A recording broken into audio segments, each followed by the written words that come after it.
Hi everybody, thank you for joining me today. Today I'm going to be talking about melodic variation and color, specifically for guitar. So the reference that I'm going to be using is my cover of The Great Fairy Fountain. I'm going to be using a small section of that, so if you haven't listened to it, please do so you can hear the variation. So to get started, I'm going to do this into two different halves. It's two different chord frames. So I'm going to play it, this first part the way it is originally written.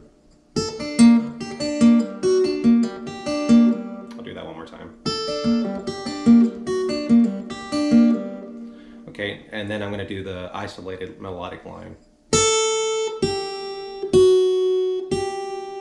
Okay, very simple, but what's really great about that, it gives you a lot of room to move around.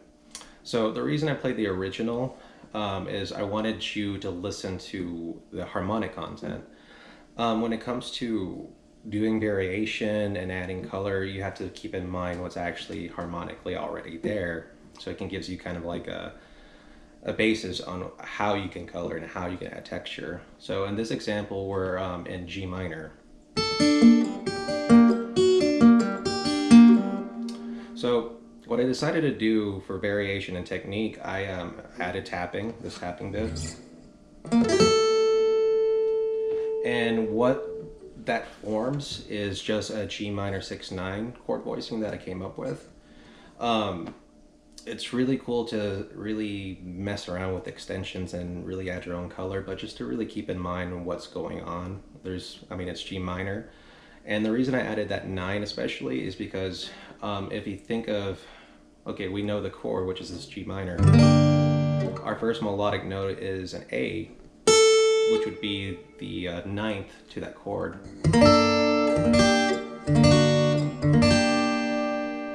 So you start to hear that movement. So the thing about tapping as well though, for instance, I'm here in that position where I'm supposed to be melodically, my target note. Now I have to be very precise on how I pick next for my next target note, which is going to be a G. Luckily the G is close by, so I can just pull off. The reason I mention that is being aware of where your target notes are and how you're going to play them. So I just pulled off to that G. Our next target note is this F sharp. But when it comes to doing variations, I try to highlight those target notes as much as possible. So instead of just playing it like that, what I'm going to do is I'm going to introduce intervals into our playing. And not just that, but emphasizing it with being in a different position, a different part of your fretboard. So just a simple octave. And we've been talking about color, we've been talking about harmony. I'm going to talk a little bit about the rhythm. In terms of varying the rhythm, to me it's a lot trickier because you don't want to throw someone off that's listening. You want them to be able to hum along for the most part. So going into this F sharp, what I decided to do is first add this B flat, which belongs to that G minor chord. The reason I'm saying that is because it's a follow-up onto, basically it's 2 8th notes. And the reason is because we're going to hit our final target note, which is a G, which is the tonic of this chord. So the thing is where do we hit that G? We really want to hit it because it's the tonic note, it's the home note. So we're at this B flat. So another tip for adding color is utilizing your harmonics on your guitar, whether it's through natural or you're using pinch harmonics, whatever you're using for your guitar. It is a really nice way of just adding that little bit of color. So hitting that G as a harmonic really just adds to it. So that's the first half of it. The second half deals with a lot more dissonance, but it's really fun when you mess around with color in that way. So I'm going to go ahead and play the original line, or the original piece of it. Now the isolated line. So a lot of dissonance and chromaticism. The chord frame is based off an A minor flat 5, so you have nothing but minor thirds. A lot of dissonance, and when it comes to a line, again, it's chromatic. It's just 3 notes. again, it's all chromatic. So to add color to this kind of stuff is being very aware of, again, what's going on harmonically, but really experimenting in a way too on adding color. So as I said before, it's an A minor flat 5.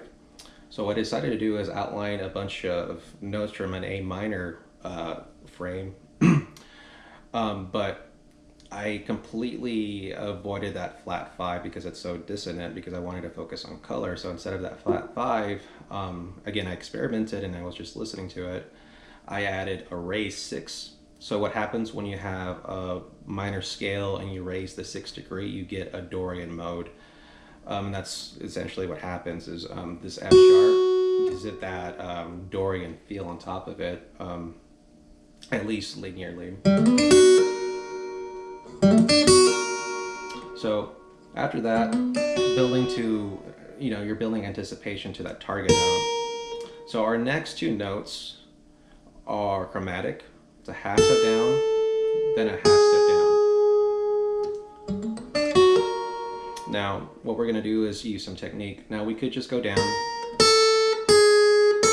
but instead of that, after we get our target note, we're going to go a whole step down, and when we pick this fretted note, we're actually going to go up a half step, and then back down to our original place.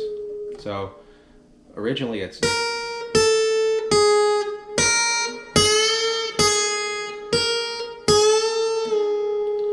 and you can pick it down or you can just let it go down naturally.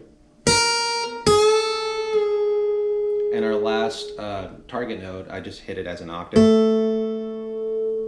So to do it again.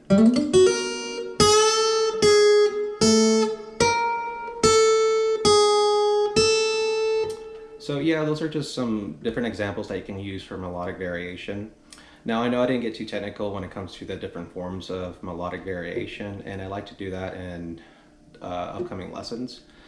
But I just wanted to really introduce it, and kind of in a really guitar-oriented way where you're using harmonics and it being really specific for guitar.